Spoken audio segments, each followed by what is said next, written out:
Thursday, July the 1st. Good grief, we're in July the 7th month already. I'm over in Kimbolton, which is on the very western fringes of Cambridgeshire, on the borders of Bedfordshire, and I'm about to undertake 11.5 mile circular, or figure of 8 actually, of this town, which means I may well be back here for lunch. It is quite late, so I was hoping to come back here for lunch. It's the only church on the walk, but let's see how things pan out. As I say, I've got 11.5 miles to do, and weather's pretty decent today, which is why I'm out. Sunny intervals, decent walking temperature around 20 degrees again, unlike in Western America, Canada. So yeah, this walk will be mainly cereal fields, I should imagine, and we do pass Grafham Water, which is similar to Rutland Water in that it's a man-made reservoir. And of course Kimbolton is famous for the incarceration of Henry VIII's wife, Katharine of Aragon. So let's get cracking. Like I say, quite late, so I need to press on. This is the town, which is a market town, sign. And of course the church behind me is St Andrew's, by the way. Now this footpath on my left is clearly shown on the map opposite the church, yet the GPX route decides to take you along the main road past Budgeons. Very interesting. I don't know why that is, but if I was creating the route I would have come through on the public footpath here. Just past the butts on my right, the archery training ground. We don't go straight ahead along the track here, but cross the cricket pitch by the looks of things. Okay, leaving the town and the butts behind me, now coming out into open countryside, and I must say that I'm doing this in an anti-clockwise figure of 8 for logistical reasons again. Don't know how the GPX was made up, which is courtesy of Country Walking again.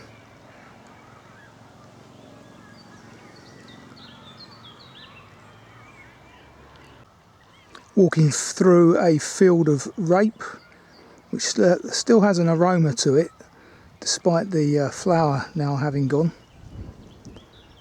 Northeasterly today, so that's why there's a nice breeze. No more than that though, shouldn't interfere with commentary. Now I don't know what that caterpillar is, but we are shortly reaching the peak season for butterflies and moths, I read, and you can actually do an annual number check. For those that are interested, Google it. Comes up very shortly. But that's a sign of how important roadside vegetation is, and pathside vegetation, which is where I'm stood next to the path here. Walking alongside Hens Hill Wood here on the map, which incidentally OS Maps have updated their app and web application as well this week. So today's a trial of the new version, and I must admit there are a couple of features that I'm not happy with, but I will feed those back. It's actually Honey Hill Wood, which is one of the aspects of the new OS changes that I'm not happy about, because I can't read the map very clearly at the scale that I normally use. Headed for Sandy Lane. Now this wood is a nice native deciduous, a couple of conifers, but oak and ash in there, and unlike last week, not so badly affected thus far. Although having said that, there's one that's dead or dying. So yeah, it's over here as well. nationwide problem now. Anyway, something needs to be done about it pretty quick.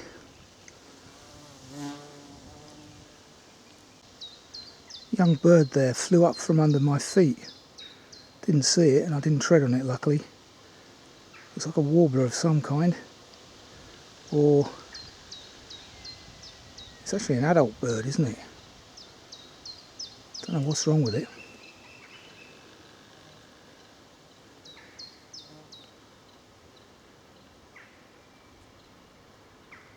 Anyway, it's a warbler of some kind, I'm sure. You can hear a chiff-chaff calling in the background. Maybe the two are linked, but I don't think that's a chiff-chaff.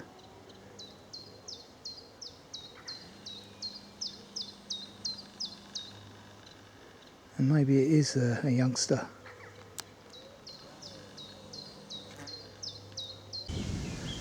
Coming out into open country again, still aiming for Sandy Lane on the map. So here is the said Sandy Lane, which clearly isn't very sandy these days. And in the background there you can hear some buzzards in a tree. Probably a nest, judging by the racket that's being made.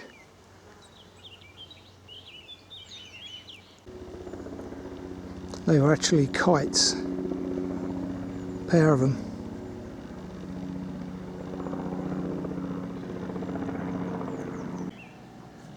We're about 240 foot here per my GPS, and that's another feature that's currently missing on the new OS app. When you print off the walk, it doesn't give you the height ranges as I'm accustomed to.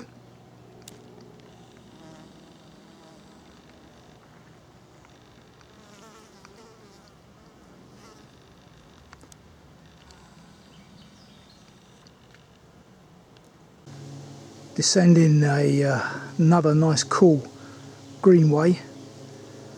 Only downside to these places is that the midges frequent in here, and as I'm exposing my arms these days to top up on my Vit D, I'm getting well bitten. I have to get some natural non-DEET deterrent. Got the old black caps singing in this hedgerow somewhere. Our onward direction is slightly left here, aiming for Grange Farm on the map. Just in front of Grange Farm here, marked on the map. Take a left by that finger post or way marker.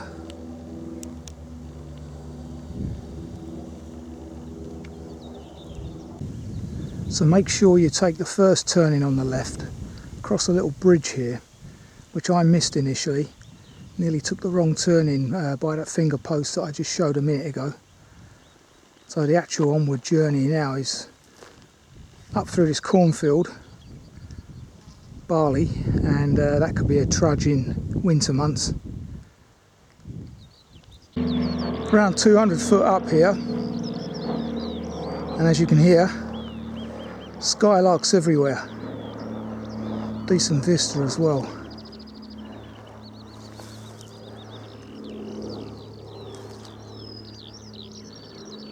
My onward journey ahead.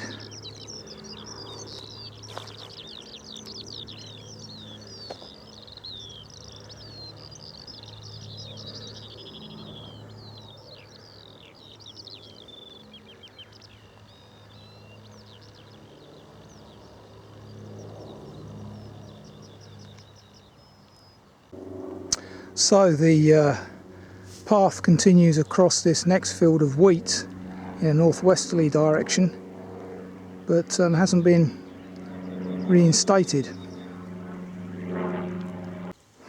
Looks like there was rape previously in this barley field, which is coming on nicely now. Look at that, eh? A couple of more weeks. Another classic ash dieback.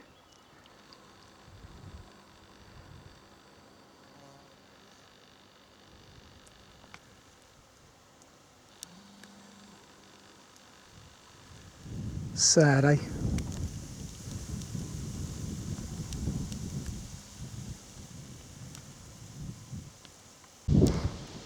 Just stood in front of Mountwood Spinney here on the map, and we do a right as indicated by the finger post ahead.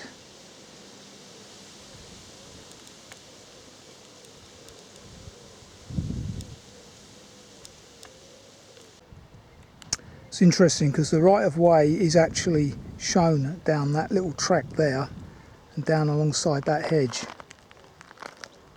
per the GPX and my map, but we're being sent down this track straight on, so let's get on with it. 4 mile in exactly here, so you can just make out the castle there, and the GPX track that I should be following passes that. But as I say, I'm being sent down this path here by signage, which isn't the correct route per the GPX, but it's taking me back to where I was earlier this morning across the cricket pitch. So I know I'm not far from the church, but that's not the point. It kind of disturbs the walk and what we should be seeing on it.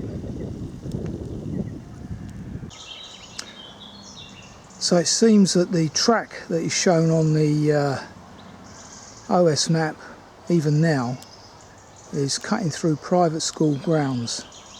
So I'm going to report that on Pathwatch, let the ramblers sort that out, because the OS map is not up to date, or something's been done very secretly here. And as you can see, it's a private school.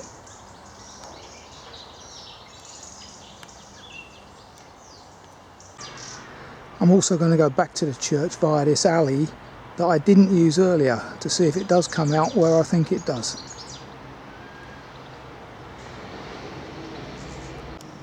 Yeah, so from the church, coming to grass yard here, as I say, there's the church. So this is what I suspected earlier. Could have cut along this lane rather than going along the main road there. So this seat that I spotted earlier is now in the shade, so it's ideal. Thank you, Wayne Johnson. 57 to 2009, so a relatively short life. Thank you. 3:15 now,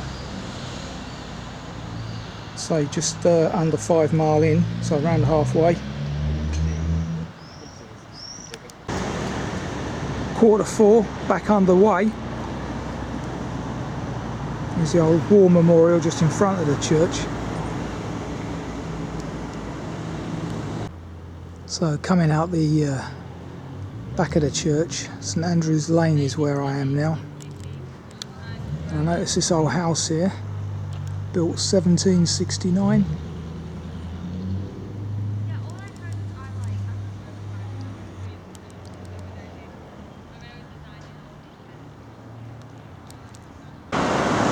So just on the edge of the town,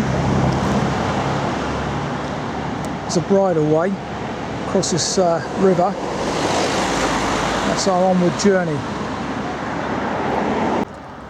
There are a triplicate of paths here, so I'll have to find out which one I'm on at this point, because we will be coming back on one of the others.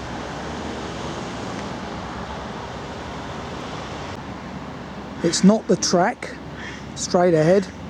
It's going to be the one across the field there, which again is barley and could be a traipse in the winter months when it's muddy.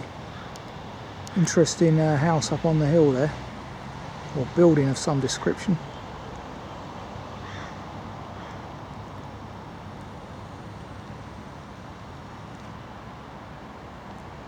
Paths are well marked at this point. Yeah, I wonder what that is. Have a look on the map.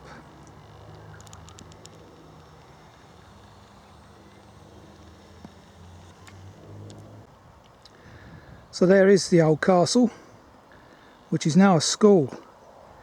as we noticed earlier, so you can't actually get in there routinely. Apparently they do allow visitors during the school holidays. But yeah, that was Katharine of Aragon's last home, first wife of Henry VIII. We're about 200 foot here. As I say, I haven't got the exact height ranges today, but it won't get much higher than 250 thereabouts. And as we get down to Grafham Water, of course it'll descend even more. Decent afternoon now, wind's dropped.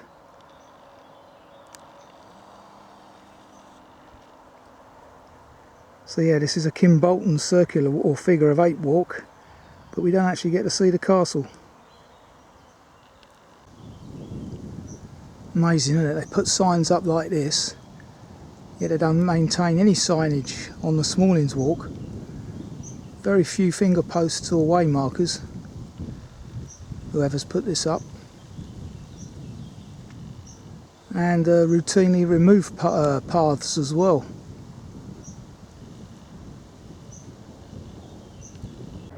Straight across this field, aiming for that farm in the distance.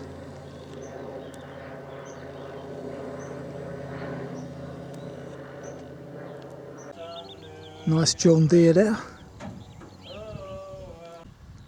Just talking to one of the young farmers over there about his machine. He's getting that ready. Reckons about 3 weeks. Mainly wheat out here. So as you can see, no barley. Asked him about growing hemp. He said he has tried it in the past, but they had issues with it for some reason. Shame, because I say it's one of the most environmentally friendly crops you can grow. Multi-end purpose as well. Headed now for Lowen Wood ahead of us there. Yeah, and the reason he wasn't able to make anything out of hemp was because of the foraging harvester or head of the machine that you require. Not many of them about, and they are quite pricey, and the subcontractors are unreliable, which is a shame. Isn't this a wonderful field boundary? Oxeyes everywhere, and as a result, bees, butterflies, etc., pollinators everywhere. Fantastic. Lowen Wood is almost entirely ash, with the odd oak in there, but you can see the size of the problem we've got coming. It needs to be prepared for. I'm going to do this now on my walks, wherever I am. Highlight the amount of ash knocking around. Don't think people appreciate it. I know some of the people watching do, but generally it needs to be more publicised. Ash dieback is the COVID of the tree world in this country at the moment. Except it doesn't depend on a strong immune system. It's been created by man, as has COVID. But like I say, the people dying with COVID have got poor immune systems. These trees have no chance, irrespective.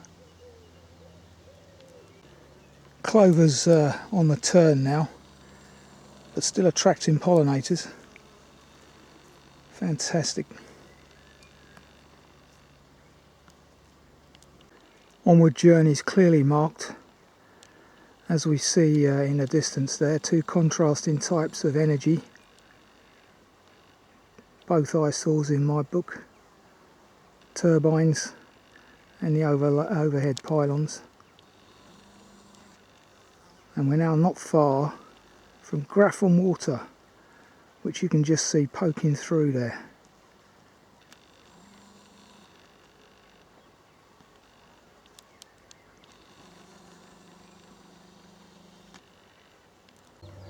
Still 200 foot here, as we now aim for the pylons, descending down towards the corner of Grafham Water.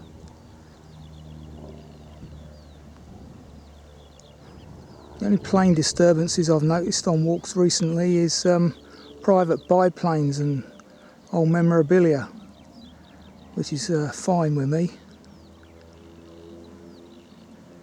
You might be able to hear that one in the background. Bloody Red Baron. So now it starts getting a little bit commercial. Following the perimeter path now of the reservoir. See, for some reason they've even been out here and decimated the verges here as well. What is the point? The path is about 2 to 3 yards wide. There's no issue with people passing. So compare this bland, boring, wildlife-free verge with the one that I've just walked through in the fields a minute ago. Buzzing with life.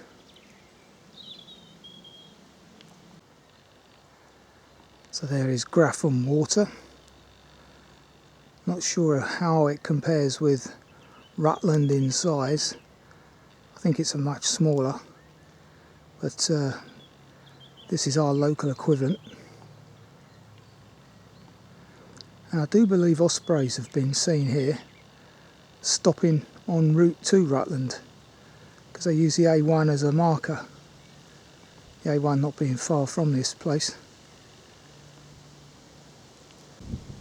And this is probably as close as I shall get today. Probably the only view I'll be able to grab as well.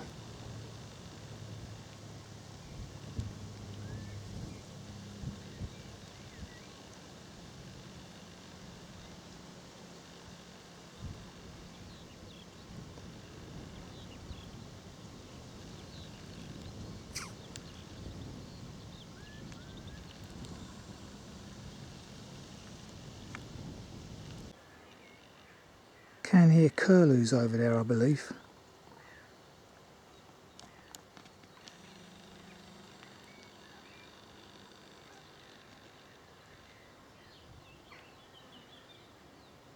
Not sure if they'd frequent this kind of place, but certainly sounds like they're cool.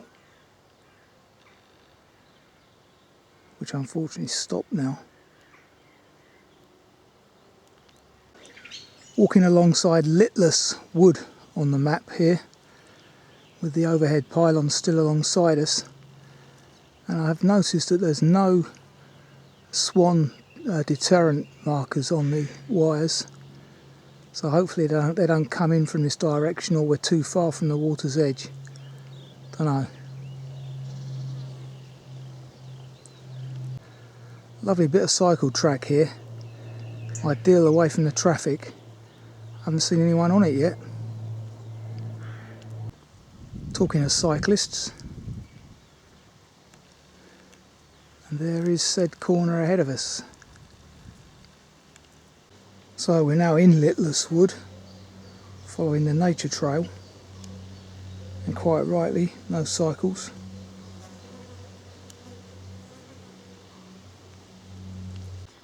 Another information panel about the nature trail. Reed buntings, barber straw bats, and these little paths into the wood are the nature trail.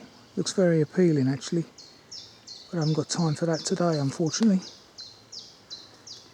Chiff chaff in the background. Useful information point over there, with more information about the nature trail. Apparently nightingales exist up here as well. Bullfinch, which I very rarely see these days. Great. Check that out on Google if you're interested in the Listless Nature Trail. See, unfortunately, even in here, this nature reserve, there's ash.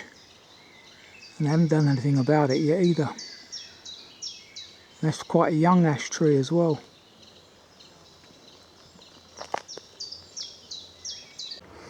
So we do get another view.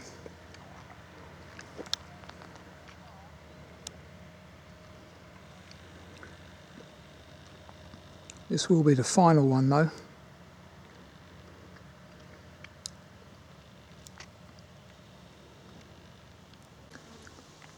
Come away from Grafham Water now and that track,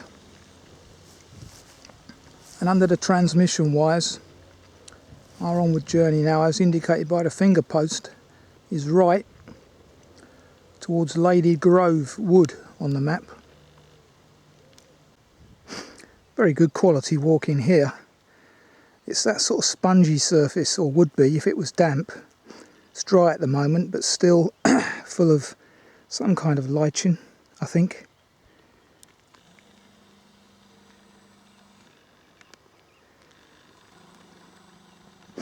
Very good for the joints anyway. Parting shot of the reservoir there.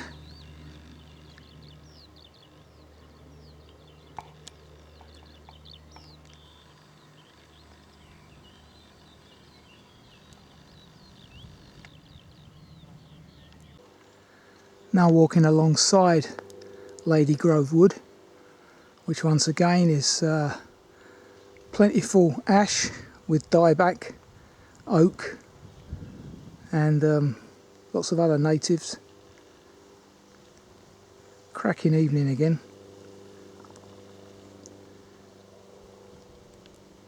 And that's what happens with ash dieback. Branches get weak, come down easily. Terrible.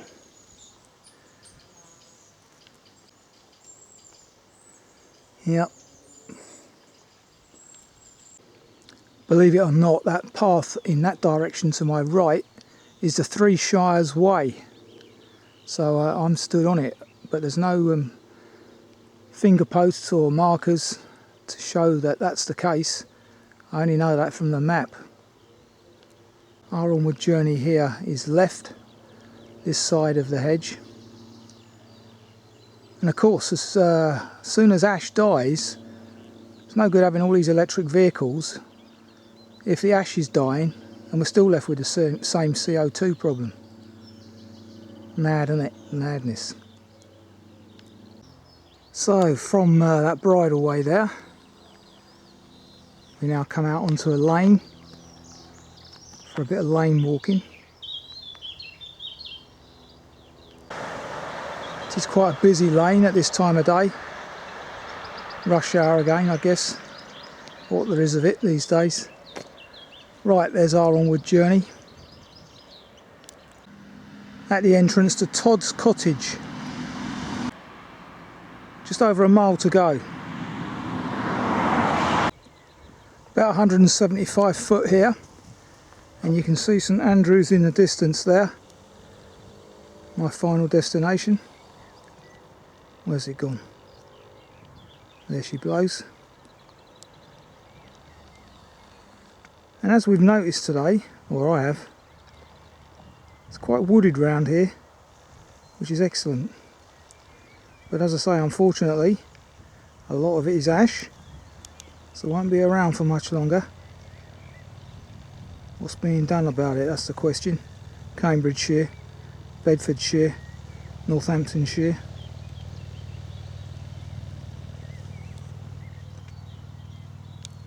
Certainly impressed with most of the farmers today. Good job done with these field crossings. Black cat behind me. And Kimbolton itself is quite a wooded town. Excellent.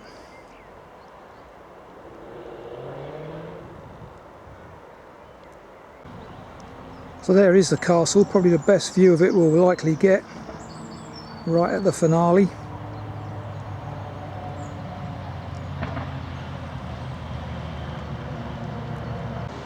So back at the meeting of the paths.